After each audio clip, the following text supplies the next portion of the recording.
की जय।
महाराज की जय। प्रगट आत्मनाम की जय। जय जय नारी महाराज की जय। जय जय नारी महाराज की जय। जय जय नारी श्री सद्गुरु।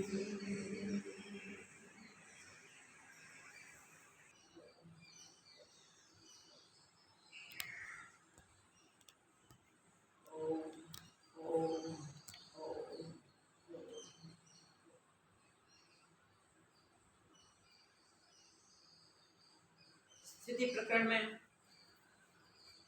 वशिष्ठ महाराज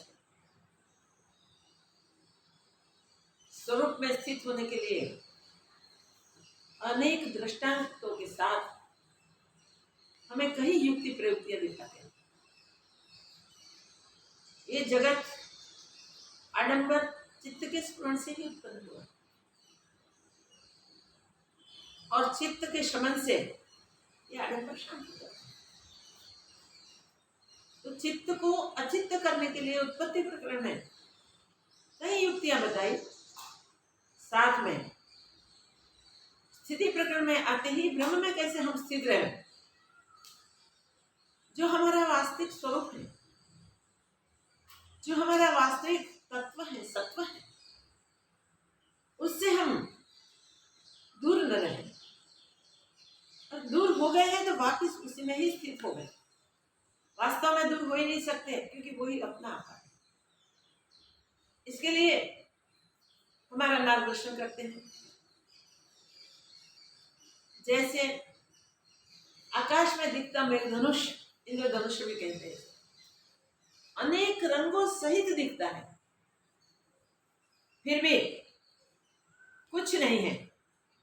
वैसे ही अनेक वस्तु पदार्थों से भरा हुआ, भिन्न भिन्न पदार्थों से बना हुआ ये जगत बना हुआ दिखता है, तब भी उपजा ही नहीं, हुआ ही नहीं। एक ब्रह्म सत्ता अपने आप में सदा सदा चित्त के स्फुरण मात्र से, स्पंदन मात्र से ही ये हुए कि नहीं दिख रहा है। और वो चित्त की ही निपज है, जो नित्य निरंतर है, जो अज अविनाशी है। वो परम चिन्मात्र सत्ता में चित्त ने ही ये जगत निपजाया है। चित्त के सहस्त्रांश में हजारवें भाग में भी अनंत ब्रह्मांड, अनंत जगत उछल रहे हैं। वो सब बिल्कुल मिथ्या है, ब्रह्म के सिवा कुछ है ही नहीं। जैसे पत्थर में, शिला में रेखा, शिला का ही रूप, शिला से अभिन्न है। शिला से रेखा को भिन्न नहीं कर सकते। वैसे ही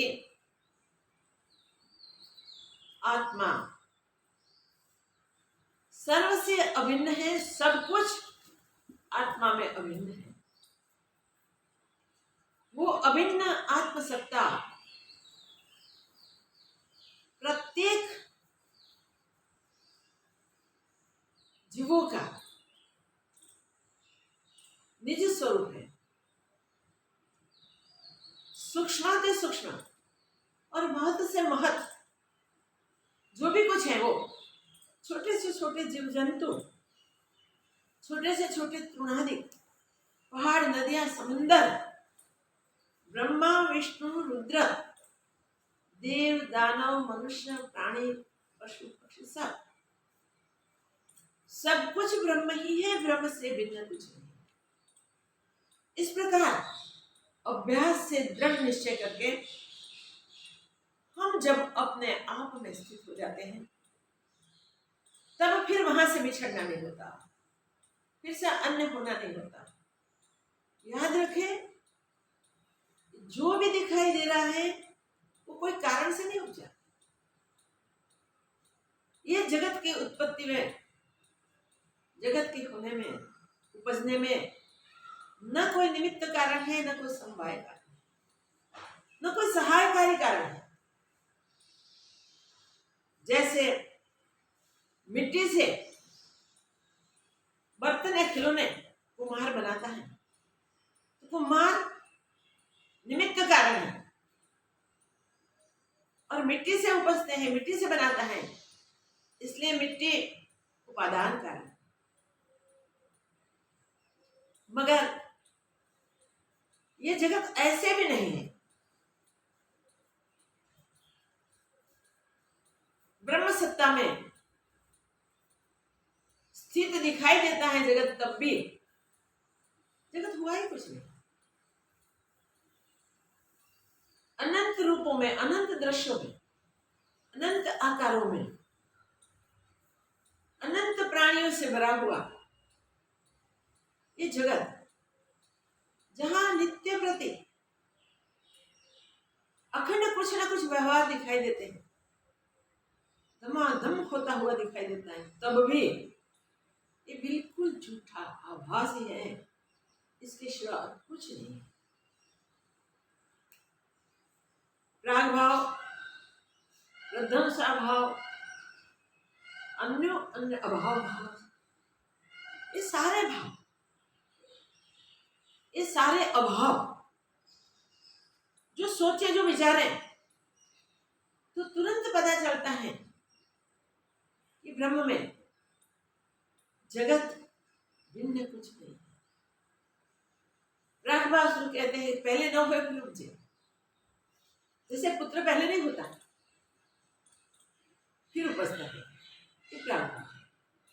प्रध्वंस भाव, प्रध्वंस हो जाना, पहले था फिर न रहे, खत्म हो गया, वैसा भी नहीं। घटपट जैसा अन्य अन्य भाव वाला भी नहीं। ये अभाव तीनों जो समझ लिए जाए तो दृढ़ता से अभ्यास में स्थिर पाते। घट में पट नहीं हो सकता, पट में घट नहीं हो सकता। और कारण को देखें तो जैसे निमित्त कारण कोई नहीं, निमित्त कारण से एक कुछ बना नहीं, न उपादान कारण से कुछ बना है। तो कारण कार्य से रहित जो अचल स्वस्वभाव में स्थित है वो ब्रह्म है। इसका अभ्यास करने से, महापुरुषों से मार्गदर्शन प्राप्त करके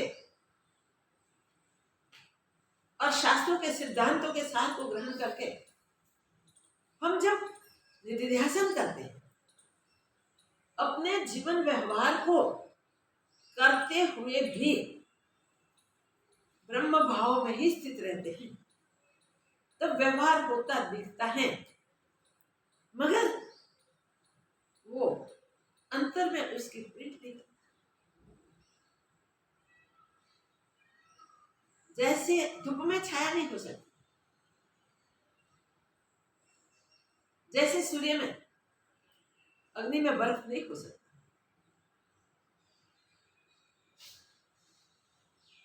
जल में अग्नि नहीं हो सकता, वैसे ही ब्रह्म में जगत नहीं हो सकता। ब्रह्म अवाच्य पद, अकथ्य पद, वो कहा भी नहीं जाता, फिर भी वशिष्ठ महाराज बार बार कहते हैं कि वो अकथ्य पद है, फिर भी मैं कुछ कहता हूं। जो संज्ञाएं ब्रह्म को समझाने के लिए दी गई हैं, उसकी कोई संज्ञा नहीं है, उसके कोई नाम नहीं है, उसका कोई रूप नहीं है, उसका कोई गुण नहीं है, फिर भी समझाने के लिए इस संज्ञा आदि की कल्पना करके बात की जाती है। अज्ञान की निवृत्ति के लिए ज्ञानी महापुरुष हमको इस प्रकार संज्ञा आदि को लेके समझाते हैं। उस उपदेश से, उस बोध से हमको ब्रह्म ज्ञान के नजदीक पहुंचा देते हैं। ब्रह्म ज्ञान में, ब्रह्म स्वरूप में स्थित हमें होना होता है। वह कोई भी शब्द से हमें बताया नहीं जाएगा कि ये पद है, इसमें बैठ जाओ। वो अनुभव से प्रमाणित है, इसलिए उसके लिए अनुभव ही करना पड़ेगा। अनुभव पुरुषार्थ से होता है, अनुभव अभ्यास से होता है। अनुभव निधिध्यासन से होता है। सतत आत्म प्रवाह चलाने से हर हाल में, हर हमेश, हर स्थिति में, हर परिस्थिति में ब्रह्म भाव दृढ़ीभूत करने का अभ्यास और दृढ़ता उसकी होते ही स्थिरता अभाज्य बनती है। कबीर जी कहते हैं, साधु एक अचरज मेरे नजरों में,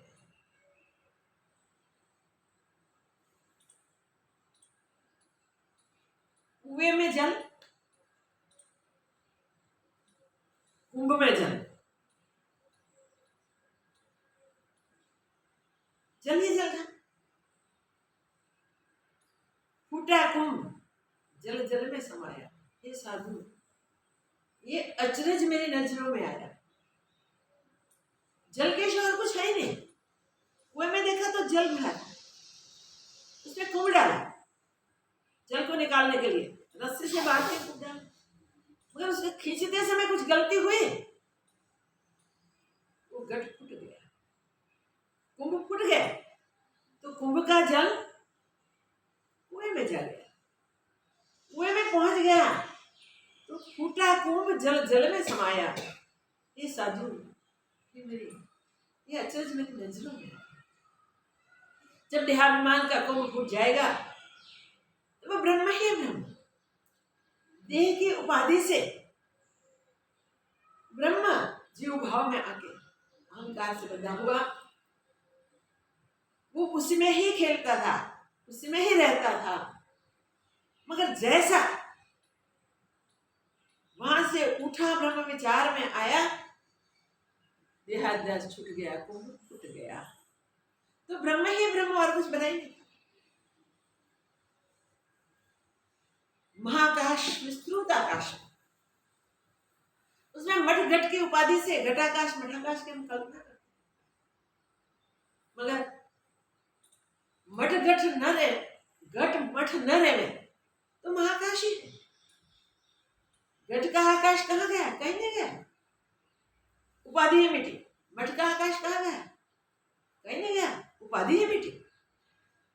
इस प्रकार जब हमारे अहंकार की, देहाभिमान की उपाधि मिट जाए, तुरंत ब्रह्म ही है, ब्रह्म ही है। ब्रह्म स्थिति हमारी नित्य वृत्ति है। राम जी बहुत सारे प्रश्न करके कहते हैं, क्या स्मृति से नहीं हुआ? ये जगत स्मृति से नहीं हुआ? ब्रह्मा जी महाप्रलय में नहीं दिखे, मगर जब फिर सबकी उत्पत्ति सबके समय उत्पन्न हुए, तब उसकी पूर्व स्मृति से उन्होंने जगत की रचना नहीं की। वशिष्ठ महाराज कहते हैं कि महाप्रलय में सब कोई सहज देहातीत हो जाते, सब कोई मोक्ष को प्राप्त हो जाते हैं। कुछ रहा ही नहीं तो स्मृति करने वाला न होना, तो फिर स्मृति करेगा कौन? महाप्रलय में स्मृति रखने वाला कोई नहीं रहता, इसलिए स्मृति हो नहीं सकती, संभवित नहीं है। कहीं प्रश्न है राम जी के और उत्तर सहज और सुंदर है। स्थिति प्रकरण में इस प्रकार वशिष्ठ महाराज हमको अपने आप में नित्य अपने सतपद में स्थित होने के लिए हमारा मार्गदर्शन करते हैं। देखिए अब वशिष्ठ महाराज राम जी के संवाद में से हमारा कैसे मार्गदर्शन होता है, तो उसमें ध्यान दें कि हम जल्दी से जल्दी अपने स्वरूप में हमेशा हमेशा के लिए स्थित हो जाएं। राम जी ने पूछा, हे भगवान, महाप्रलय के अंत और सृष्टि के आदि में जो प्रजापति होता है, वह जगत को पूर्व की स्मृति से उसी भांति रचता है, तो ये जगत स्मृति रूप क्यों न होवे? जगत स्मृति रूप क्यों न हो? महाप्रलय का अंत होता है, सर्ग का आदि होता है, तो ब्रह्मा जी ही जगत रचते हैं, तो उनकी पूर्व स्मृति से उन्होंने जगत क्यों नहीं बनाया? इसी से ही बना होगा ना। वशिष्ठ जी बोले, हे राम जी, महाप्रलय के आदि में प्रजापति स्मरण करके पूर्व की नाय जगत रचता है। जो ऐसे मानिए तो नहीं बनता। तो बालक बुद्धि है, ऐसे मानने वाले बालक बुद्धि है। क्योंकि महाप्रलय में प्रजापति कहाँ रहते हैं? जो आप ही न रहे उसकी स्मृति कैसे माने? जैसे आकाश में वृक्ष नहीं होता, तैसे ही महाप्रलय में प्रजापति नहीं होता। आकाश में जैसे वृक्ष नहीं होता, वैसे ही महाप्रलय में प्रजापति नहीं होते। फिर राम जी ने पूछा, हे भगवान, जगत के आदि में जो ब्रह्मा था उसने जगत रचा, महाप्रलय में उसकी स्मृति का नाश तो नहीं होता।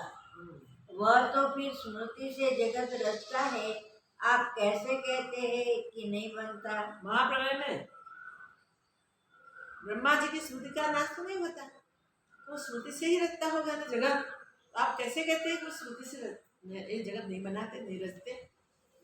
वशिष्ठ जी बोले, हे शुभ्रव्रत राम जी, ये शुभ्रव्रत राम जी, कितना सुंदर संबोधन है। शुभ्र व्रत पालन करने वाले हे राम जी, महाप्रलय के पूर्व जो ब्रह्मादिक होते हैं वह महाप्रलय में सब निर्वाण हो जाते हैं। महाप्रलय में प्रजापति ब्रह्मादिक जो भी होते हैं वो सब निर्वाण हो जाते हैं, वो रहते ही नहीं, अर्थात विदेह मुक्त होते वो हैं। विदेह मुक्त हो जाते हैं। जो स्मृति करने वाले अंतर्ध्यान हो गए, स्मृति कहाँ रही? और जो करने वाले ही नहीं रहे रहे, तो स्मृति कहाँ रही? और स्मृति ही न रही, निर्मल हुई, तो उसको जगत का कारण कैसे कहिए? स्मृति ही निर्मूल हो गई तो उसे जगत का कारण कैसे कहेंगे? महाप्रलय उसका नाम है जहाँ सर्व शब्द अर्थ सहित निर्मूल हो जाते हैं। सर्व शब्द अर्थ सहित सब कुछ निर्मूल हो जाते हैं, उसे महाप्रलय कहते हैं। जहाँ सब अंतर्ध्यान हो गए वहाँ स्मृति किसकी कहिए? जहाँ सब कुछ अंतर्ध्यान हो गया, कोई रहा ही नहीं, तो स्मृति कैसे कहेंगे? किसको स्मृति रहेगी? और जो स्मृति का अभाव हुआ तो कारण किसका? किसी न कहिए। हाँ, स्मृति का ही अभाव हो गया तो स्मृति को कैसे कारण कहेंगे? इससे सर्व जगत चित्त के पूर्णे मात्र है। इसलिए सर्व जगत चित्त के स्फुरण मात्र है। जब महाप्रलय होता है तब सब यत्न बिना भी मोक्ष भागी हो जाते हैं। और जो आत्मज्ञान हो तो जगत के होते भी मोक्ष भागी होते हैं। आत्मज्ञान हो जाता है तो जगत का प्रलय नहीं हुआ तो भी वो मोक्ष के भागी है, मगर जगत है तब तक जो मोक्ष के भागी नहीं हुए हैं वो महाप्रलय हो जाए तो स्वाभाविक ही मोक्ष के भागी हो जाते हैं, कोई नहीं रहते, ब्रह्म स्वरूप में मिल जाते हैं सब। पर जो आत्मज्ञान नहीं होता तो जगत दृढ़ होता है, निवृत्त नहीं होता।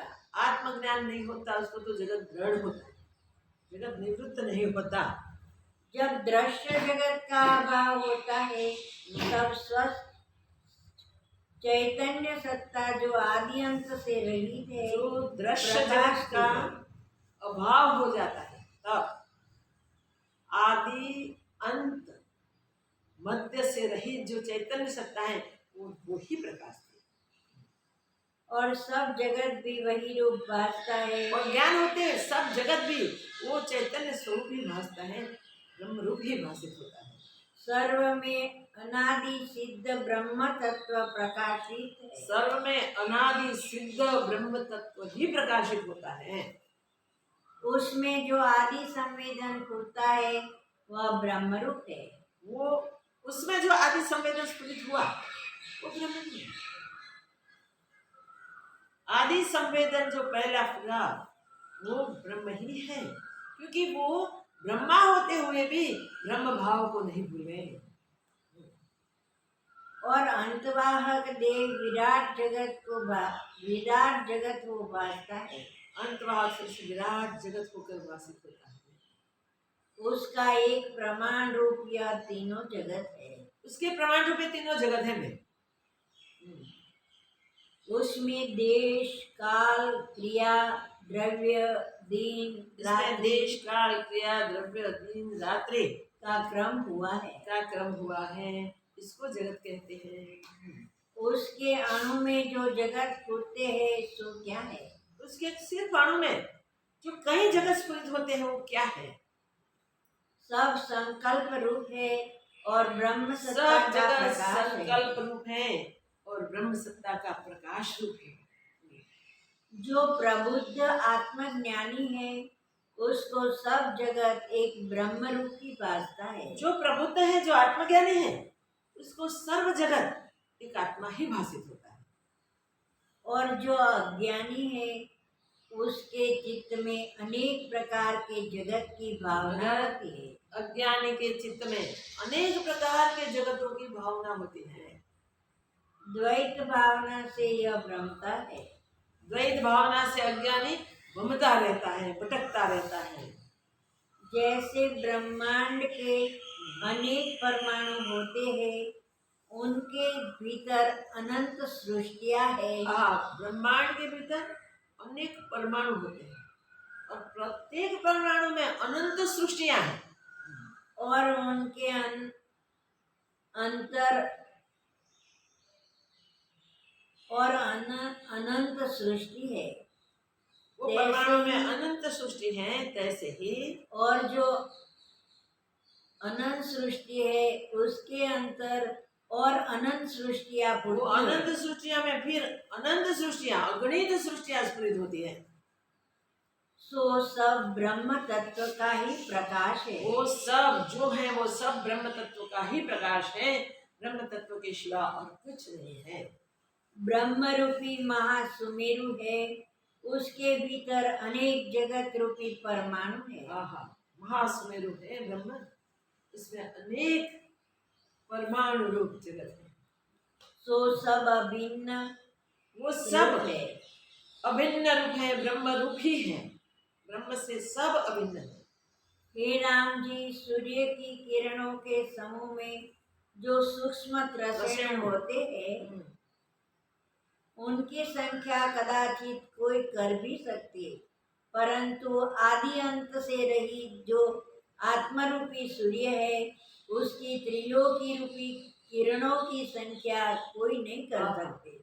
सूर्य की किरणों में अति सूक्ष्म रसायन गिनने मुश्किल है, फिर भी कोई योगी गिन भी ले, मगर ये जो जगत उछल रहे हैं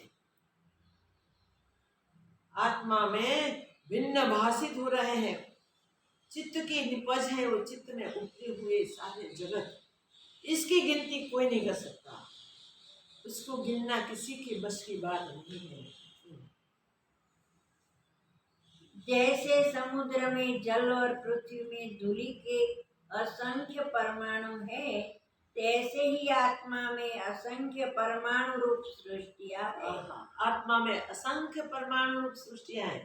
जैसे जल में जल के असंख्य परमाणु हैं, धूल में धूल के असंख्य परमाणु हैं, गिने नहीं जाते, वैसे ही देखो ब्रह्म में असंख्य सृष्टियां हैं, अगणित सृष्टियां हैं। जैसे आकाश शून्य रूप है तैसे ही आत्मा चिदाकाश जगत रूप है। वाह वाह, चिदाकाश जगत रूप ही है आत्मा, और कुछ नहीं है, आत्मा ही जगत रूप है, चिदाकाश ब्रह्म ही है, सारे जगत जितने भी हैं वो और कुछ नहीं है। जब उस चिदाकाश ब्रह्म का अनुभव होता है तब सब कुछ ब्रह्म रूप भाषित होता है। यह जो मैंने उसकी सृष्टि कही है, जो इनको तुम जगत शब्द से जानोगे तो अज्ञान बुद्धि है। अज्ञान बुद्धि है, मैंने जो सृष्टियां कही उसको तुम जगत भाव से जानोगे, जगत बुद्धि से जानोगे तो तुम्हारी बुद्धि अज्ञान से भरी हुई है। और दुख और भ्रम देखोगे, इससे दुख ही मिलेगा, भ्रांति ही होगी, दुख और भ्रम ही देखोगे भाई। और जो इनको ब्रह्म शब्द का अर्थ जानोगे तो इस बुद्धि से परम सार को प्राप्त होगे। उसको ब्रह्म रूप जानोगे तो इस ब्रह्म बुद्धि से, ब्रह्माकार बुद्धि से परम सार को प्राप्त कर लोगे। सर्व विश्व ब्रह्म से फूटता है और विज्ञान गण ब्रह्म रूप है, ब्रह्म रूपी है। ब्रह्म से ये सर्व जगत भाषित होता है। द्वैत कुछ हुआ ही नहीं, एक ब्रह्म ही अपने आप में स्थित है। इससे कुछ भिन्न है नहीं। जो भी है कि नहीं दिखता है वो ब्रह्म रूपी है। जब जागोगे तब तुमको ऐसे ही भासेगा। जब ज्ञान में जग जाओगे तब तुम्हें सब ब्रह्म रूपी ही भाषित होगा, वैसे ही भाषित होगा। वशिष्ठ जी बोले, हे राम जी, इंद्रियों का जितना मोक्ष का कारण है। इंद्रियों को जितना मोक्ष का कारण है। हे राम जी, जो मोक्ष प्राप्त करना है, जो ब्रह्मानुभूति के लिए वांछना करते हो तो इंद्रियों को जित लो। इंद्रियों को जितना मोक्ष का कारण है, मोक्ष का साधन है। इंद्रियों को जितना सबसे पहले और किसी क्रम तथा उपाय से संसार समुद्र नहीं तर जाए, या उपाय से संसार समुद्र को हम नहीं कर तरा सकेंगे। जाता। संतों के संग और सतशास्त्रों के विचार से जब आत्म तत्व का बोध होता है, संतों के संग और सतशास्त्रों के विचार से जब आत्मबोध होता है तब इंद्रिया जीती जाती है। तब इंद्रिया जीती जाती हैं। इंद्रिया जीतने का पुरुषार्थ करने से बोध होता है और बोध होने से इंद्रिया जीती जाती हैं। इसलिए दोनों एक साथ अभ्यास करने पड़ेंगे। और जगत का अत्यंत अभाव होता है। तब जगत का अत्यंत अभाव हो जाता है। इंद्रियों को जीते, आत्मबोध हुए, तब वहां कोई विषय रहते ही नहीं, क्योंकि इंद्रिया ही नहीं तो विषय कहाँ से। इंद्रियों को विषय का आकर्षण कम होता है जब इंद्रियां हमें भाषित होती है, हमें सत्य भासती है, सत्य लगती है। अब इंद्रियां तो अगर जीत ही नहीं सकेंगे तो ज्ञान होने वाला ही नहीं। मगर आत्मबोध से इंद्रियां जीती जाती हैं। आत्मबोध के लिए सत्यशास्त्र और संतों के साथ में अभ्यास करके हम जरूर उसे जीत सकते हैं। इंद्रियां जीतने से आत्मबोध होता है, आत्मबोध होने से इंद्रियां जीती जाती है। जब तक संसार का अत्यंत अभाव नहीं होता तब तक आत्मबोध नहीं होता। संसार का अत्यंत अभाव नहीं होता तब तक आत्मबोध नहीं होता। यह मैंने तुमसे क्रम कहा है, सो संसार समुद्र तरने का उपाय है। ये क्रम जो मैंने तुमसे कहा है वो संसार समुद्र तरने का उपाय है। संसार समुद्र तरने के लिए इस प्रकार अभ्यास करना चाहिए। इंद्रियों को जितना चाहिए। इंद्रियों को जितने से ज्ञान होता है, ज्ञान से इंद्रियां जीती जाती हैं। और संतों के संग और सतशास्त्रों के अभ्यास से हमें आत्मज्ञान होता है, इंद्रियों को हम जीत सकते हैं। बहुत कहने से क्या है, ज्यादा कहने से क्या है। सब कर्मों का बीज मन है। याद रखो, सब कर्मों का बीज अपना मन है। मन के छेदे से ही सब भ्रम का छेदन होता है। मन को छेदने से ही सारी भ्रांतियों का छेदन हो जाता है। फिर कोई भ्रांति नहीं टिकती। कोई भ्रांति वहां प्रत्यक्ष खड़ी नहीं रह सकती, रहती ही नहीं, हमेशा हमेशा के लिए मिट जाती है। जब मन रूपी बीज नष्ट होता है तब जगत रूपी अंकुर भी नष्ट हो मन जाता रूपी है। बीज ही नष्ट हो जाए तो जगत रूपी अंकुर कहाँ से निकलेगा। बीज में पड़ा हुआ अंकुर नष्ट हो जाएगा। सब जगत मन का रूप, इसके अभाव, सब जगत मन का रूप है, उसका अभाव की भावना करो। अभाव का उपाय करो। उसके अभाव की भावना करो, अभाव का उपाय करो। मलिन मन से अनेक जन्म के समूह उत्पन्न होते हैं। मन जब तक मलिन रहता है तब अनेक जन्मों के समूह उपजते रहते हैं। जब उस मलिन मन को स्वच्छ कर दें और उसके जीतने से सब लोक में जय होती है। मलिन मन को स्वच्छ करना इस मन को जीत ले। मन को जब जीत लेते हैं तब सर्वत्र जीत होती है। अनेक लोकों में तुम्हारी जीत हो जाएगी कि कोई लोक का तुम्हें कोई आकर्षण नहीं रहेगा। सब जगत मन से हुआ है। मन के रहित हुए से देह भी नहीं भाषित होता। सब जगत मन के रचित है। तो मन होते ही दिखते हैं। मन रहित होते तो फिर जगत दिखेगा ही नहीं, रहेगा ही नहीं। मन की निपज मन को मिटने से मिट जाएगी। जब मन से दृश्य का अभाव होता है तब मन भी मृतक हो जाता है। मन से दृश्य का अभाव हो जाता है तब मन भी मृतक जाता है, मृतक हो जाता है। मन दृश्य को देखता ही नहीं तो मन कहाँ से रहा? मन ही नहीं रहेगा। इसके सिवा कोई उपाय और नहीं। कोई उपाय नहीं। मन को मारो, मन को छेदो और जगत ब्रह्म मिटाओ। हे राम जी, मन रूपी पिशाच का नाश और किसी उपाय से नहीं होता। मन रूपी पिशाच है, उसका नाश करने के लिए और कोई उपाय काम नहीं आएगा। अनेक कल्प बीत गए हैं और बीत जाएगा, अनेक तब भी कल्प मन का अब तक नाश नहीं होगा। बीत गए हैं और वैसे अनेक कल्प बीत जाएंगे तो भी मन का नाश नहीं होगा। इससे जब तक जगत दृश्यमान है तब तक इसका उपाय करो। इसलिए जब तक ये जगत दृश्य दिखाई दे रहा है तब तक उसका उपाय कर लो। ये जगत दृश्य दिखे ही नहीं तब मन मरेगा। जगत का अत्यंत अभाव चिंतना और स्वरूप आत्मा का अभ्यास करना, जगत का अत्यंत अभाव की चिंतना करना और स्वरूप के सदैव चिंतना करना, ये मन के अभाव करने का उपाय है। इस उपाय से स्वरूप मन का रूपी सतत चिंतन और जगत के अत्यंत अभाव का चिंतन। जगत कुछ हुआ ही नहीं, है ही नहीं, वो चिंतन करना है। और ब्रह्म सत्ता ही अपने आप में भरपूर है। ब्रह्म सत्ता के सिवा दूसरा कुछ नहीं है। ये चिंतन करते करते ही मन मरेगा। इस उपाय से मन रूपी दृष्टा नष्ट होता है। जब तक मन नष्ट नहीं होता तब तक मन के मोह से जन्म मरण होता है। मन और नहीं होता तब तक मन मोह करता रहता है और इसके कारण जन्म मरण होते रहते हैं।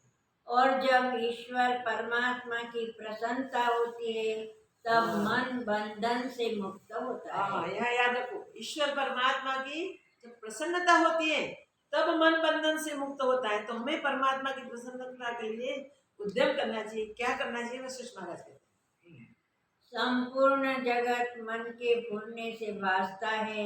याद जैसे रखें, आकाश संपूर्ण जगत मन के स्फुरण से ही भासित होता है। जैसे आकाश में शून्यता और गंधर्व नगर भासते हैं, आकाश में शून्यता दिखती है, गंधर्व नगर भासित होते हैं, तैसे ही संपूर्ण जगत मन में भासता है। वैसे ही संपूर्ण जगत मन में ही भासित होता है, मन में ही दिखता है। जैसे पुष्प में सुगंध, तिलों में तेल, गुणी में गुण और धर्मी में धर्म रहते हैं, तैसे ही यह सत असत स्थूल सूक्ष्म कारण कार्य रूपी जगत मन में रहता है। स्थूल सूक्ष्म कारण कार्य रूपी जगत मन में कैसे रहता है? जैसे तिलों में तेल रहता है, जैसे पुष्प में सुगंध रहता है, जैसे गुणवानों में गुण रहते हैं। देखिए ये कितने सुंदर दृष्टांत है कि धर्मवेत्ताओं में, धर्मी में जो धर्म का आचरण करते हैं उसमें धर्म रहता है। वैसे ही एक बार अनुभव कर लें, कल्याण हो जाएगा।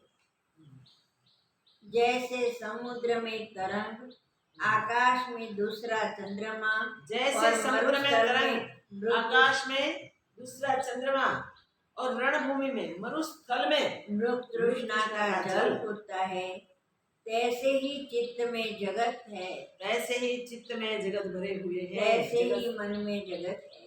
हाँ, इस प्रकार ही ये जगत मन में ही रहते हैं, मन की ही उपज है। जैसे बर्फ में शीतलता, आकाश में शून्यता और पवन में जैसे बर्फ में शीतलता, आकाश में शून्यता और बर्फ में शीतलता है, वैसे तैसे ही मन में जगत है। वैसे ही मन में जगत है। संपूर्ण जगत नष्ट हो तब दोनों नष्ट हो जाते हैं। संपूर्ण जगत नष्ट हो जाए तो मन भी नष्ट, जगत भी नष्ट। मन नष्ट हुआ, जगत भी गया। संपूर्ण जगत मन रूप है, मन जगत रूप है और मन जगत परस्पर रूप एक है, रूप है। जगत मन रूप है और परस्पर दोनों एक रूप है। दोनों में एक रूप नष्टता हो तब दोनों नष्ट हो दोनों जाते की हैं। एक साथ नष्टता हो गई, एक रूपता का अनुभव हो गया, तब दोनों नष्ट हो जाते हैं। जैसे वृक्ष के नष्ट होने से पत्र, टास, फूल, फल नष्ट हो जाते हैं। जैसे पूरा वृक्ष नष्ट होता है तब वृक्ष के फूल, फल, टास आदि पूरा वृक्ष नष्ट हो जाता है, वैसे ही और उनके नष्ट होने से वृक्ष नष्ट नहीं होता। फूल, टास आदि को नष्ट करने से वृक्ष का नाश नहीं होता।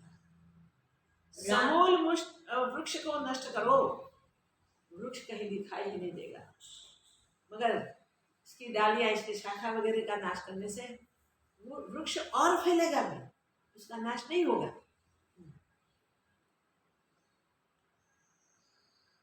राम जी ने पूछा, हे भगवान, आप सर्वधर्मों के वेत्ता और पूर्व अपर के ज्ञाता है। सर्वधर्मों के जानने वाले हैं, पूर्व अपर के वेत्ता है आप। मन के फूरने से जगत कैसे होता है और कैसे हुआ है? मन के फूलने से जगत होता है कैसे और अब दिखता है तो हुआ है कैसे? दृष्टांत सहित मुझसे अब कहिए। दृष्टांत सहित मुझे समझाइए भगवान, मन के फूलने से जगत कैसे उपजता है? कितनी सुंदर बात बताई। और कैसे मन के अपूर्ण होने से नष्ट हो जाता है?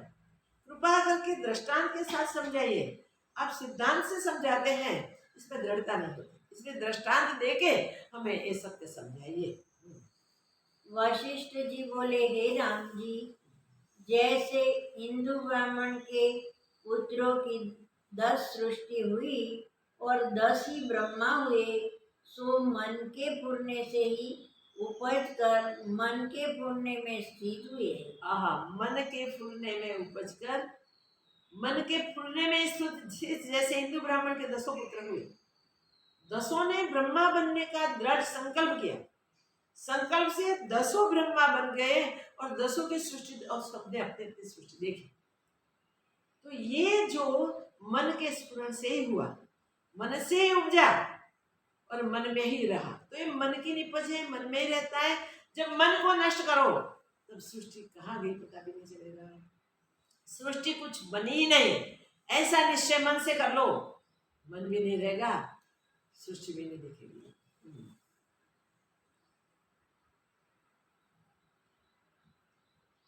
एक का नाश करने से दोनों का नाश होता है।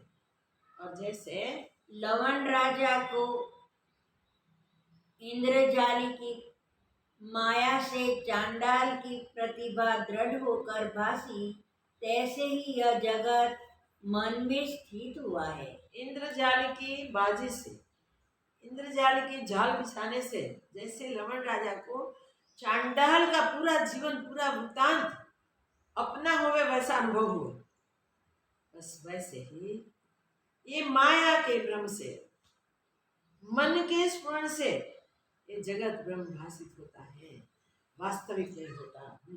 जैसे शुक्र मन के पुण्य से चिरकाल स्वर्ग को भोगते रहे और अनेक भ्रम देखे, तैसे ही यह जगत मन के भ्रम से जैसे स्थित हुआ है। भृगु ऋषि के पुत्र शुक्र मन के भवने से कई काल तक स्वर्ग भुगतता रहा, कितने दीर्घ काल तक उसने देवलोक में निवास किया अप्सरा के साथ, फिर कई जन्म पाए। वैसे ही ये मन के भ्रमण से ही ये कई जगतों का अनुभव होता है। राम जी ने पूछा, हे भगवान, भृगु ऋषिश्वर के पुत्र ने मन के भ्रम से कैसे स्वर्ग सुख भोगे, वह कैसे भोग का अधिपति हुआ है, और कैसे संसार भ्रम देखा, भृगुपुत्र ने मन के भ्रमने से वह कृपा कर कैसे दीर्घ काल तक देवलोक भोगा, कैसे जगत भ्रम देखा, जन्मों की अनुभूति की, किस प्रकार हुआ, कृपा करके कहिए। वशिष्ठ जी बोले, हे राम जी, भृगु के पुत्र का वृतांत सुनो। अब भृगुपुत्र का वृतांत वशिष्ठ महाराज सुनाते हैं, जो हम कल सुनेंगे। पूर्णमदः पूर्णमिदं पूर्णात् पूर्णमुदच्यते पूर्णस्य पूर्णमादाय पूर्णमेवावशिष्यते। ओम शांति शांति शांति। श्री सद्गुरु भृगुपुत्र का ये दृष्टांत सुनते हमारा जगत भ्रम, हमारा मनोभ्रम तत्काल निवृत्त हो सकता है। एकाग्र चित्त से हम देखेंगे, सुनेंगे और विचार करेंगे। एक पूर्ण महाज्ञानी महापुरुष के सानिध्य में उनका ही पुत्र, उनका ही शिष्य बैठा है, उनकी सेवा कर रहा है, मगर उनके मन में भ्रमित होने से कैसे कहीं जन्म देखे, कहीं भ्रम देखे, वो बताते हुए इस दृष्टांत के आधार से वशिष्ठ महाराज हमको अपने मन को भ्रमित न हो देने के लिए हमारा मार्गदर्शन करते हैं, बोध करते हैं। हम ये दृष्टांत सुनते जाएंगे और अपने मन को देखते जाएंगे, हमारा मन ऐसा कैसा कर रहा है, क्या क्या कर रहा है, और जहाँ जहाँ मन भटकता है वहाँ वहाँ से मन को निवृत्त करने का हम पुरुषार्थ करेंगे। इससे